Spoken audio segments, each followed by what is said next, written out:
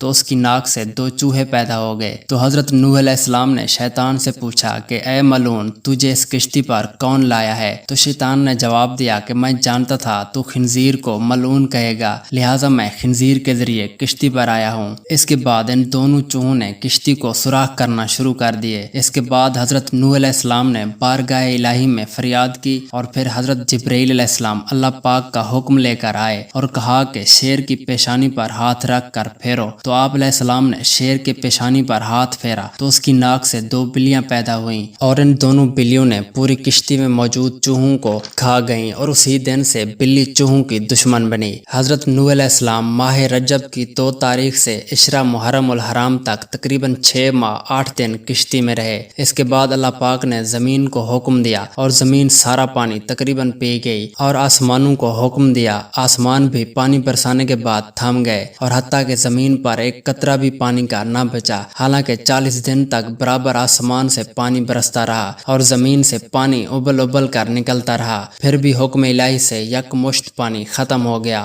اور اس کے بعد حضرت نوح علیہ السلام کی کشتی جودی پہاڑی کے قریب جا ٹھہری جو کہ ملک شام میں موجود ہے۔ تب تک کشتی نوح 17 مرتبہ بیت اللہ کا طواف کر چکی تھی۔ اس کے بعد پانی خشک ہونے کے بعد کشتی سے خشک پہاڑ اور آسمان نظر آنے لگا، اور حضرت نوح علیہ السلام نے کسی پرندے کو بھیجا تاکہ وہ پتہ کر کے آئے کہ پانی ختم ہوا ہے یا نہیں۔ تو وہ پرندہ پتہ کرنے گیا اور وہاں دانہ چگنے میں مشغول ہو گیا اور واپس نہ آیا، تو اللہ تعالیٰ نے اسے اڑنے سے معذور کر دیا۔ اس کے بعد حضرت نوح علیہ السلام نے کبوتر کو حکم دے کر بھیجا، اور کبوتر گیا زمین پر جا کر بیٹھا اور کچھ سرخی تر اپنے پاؤں پر لگا کر کشتی پر واپس آیا۔ تب حضرت نوح علیہ السلام نے کبوتر کے حال پر دعا فرمائی تاکہ پوری مخلوق اسے پیار کی نگاہ سے دیکھے۔ اس لیے تب سے لے کر آج تک اور تا قیامت یوں ہی مخلوق کبوتر سے پیار کرتی رہے گی۔ اس کے بعد حضرت جبرائیل علیہ السلام نازل ہوئے اور انہوں نے زمین پر 7 راستے بنائے، اور تب جا کر وہ 7 دریا اس روئے زمین پر بن گئے اور زمین کا سارا پانی ان دریاؤں میں بہہ گیا۔ پھر حضرت نوح علیہ السلام نے کشتی سے باہر نکل کر ایک جانور کو بھیجا تاکہ پتہ کر کے آئے کہ پانی خشک ہوا ہے یا نہیں، تو وہ واپس آیا اور پانی خشک ہونے کی خبر لے آیا۔ تب حضرت نوح علیہ السلام نے اس جانور کے لیے بھی دعا فرمائی اور اپنی تمام قوم کو کشتی پر سے اتارا۔ اس کے بعد اللہ پاک کا حکم آیا کہ اے نوح علیہ السلام، کشتی میں جتنی بھی جڑیں،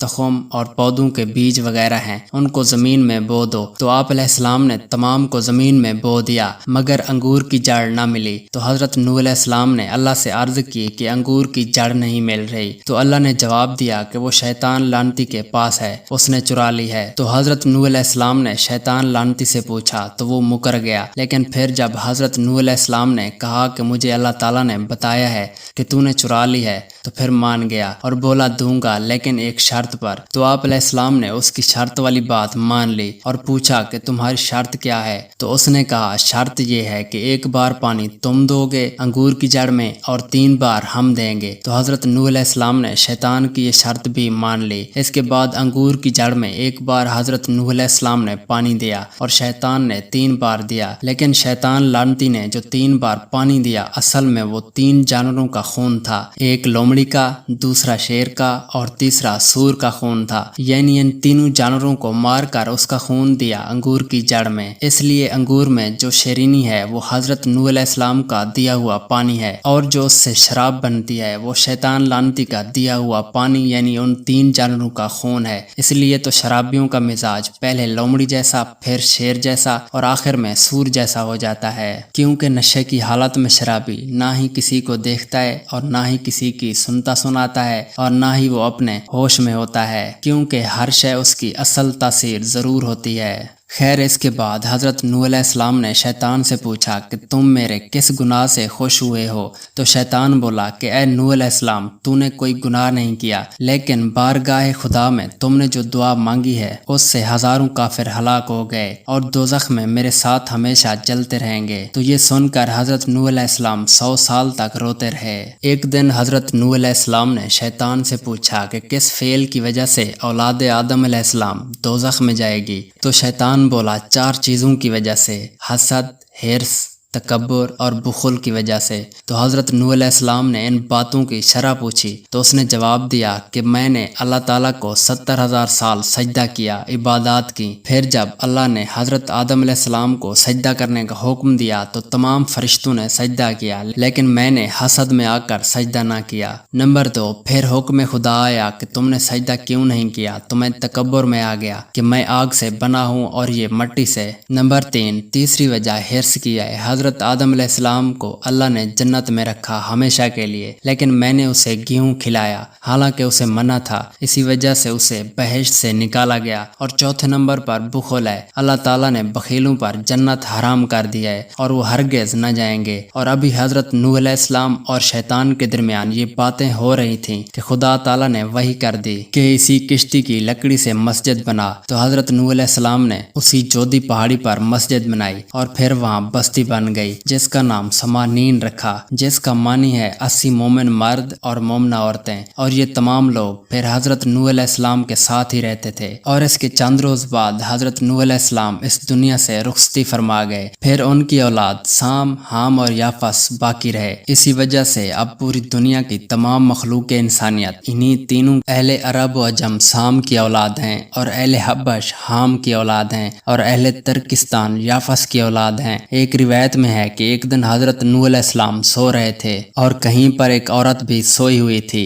اور اس کے جسم سے کپڑا ہوا کی وجہ سے سرک گیا، اور جب حام کی نظر پڑی تو وہ ہنسی سے چپکا ہو رہا تھا۔ تو جب سام کی نظر پڑی تو اس نے اس عورت کا کپڑا ٹھیک کر دیا۔ پھر جب حضرت نوح علیہ السلام نیند سے بیدار ہوئے تو ان دونوں کا ماجرا سنا اور سام کو دعائیں دیں، اور اسی وجہ سے سام کی اولاد پیغمبر اور حام کو بد دعا دی۔ اس کی اولادیں کالی اور ان کا چہرہ بھی کالا ہے۔ خیر اس کے بعد سام کی نسل نے کوفے، شام، یمن اور مغرب میں ہجرت کر لی اور شہر بسائے، اور حام کی نسل نے ہندوستان کا رخ کیا اور وہاں جا کر شہر آباد کیے، اور بعض نے ترکستان جا کر شہر آباد کیے۔ چنانچہ سارا جہان ہی ان تینوں کی نسل سے آباد ہوا۔ سب سے پہلے شیطان نے ہندوستان آ کر ان کو بت پرستی سکھائی، پھر عرب ممالک کو بھی گمراہ کرتا رہا۔ اس کے بعد عرب میں ایک جرہم تھا جو قد و جسامت میں بھی کافی بھاری تھا۔ یہ اس ملک کا بادشاہ تھا۔ اس ملک میں اس کا کوئی ثانی نہیں تھا اور اس کا قد تقریباً 400 گز بلند تھا، اور تمام عرب کے رہنے والے اس کے فرما بردار تھے۔ اس نے اپنے ملک میں باغات لگائے، نہریں کھودیں اور بھی بہت سے کام کیے، جس کی وجہ سے اس کی مقبولیت بڑھتی گئی، اور وہ 700 سال ہو گئے تھے مرا نہیں تھا۔ سب لوگ اس کی موت کو بھول گئے تھے، اور اس کی نسلوں کی بھی زندگی لمبی تھی۔ اور ایک روایت میں ہے کہ حضرت موت اسی کا نام تھا۔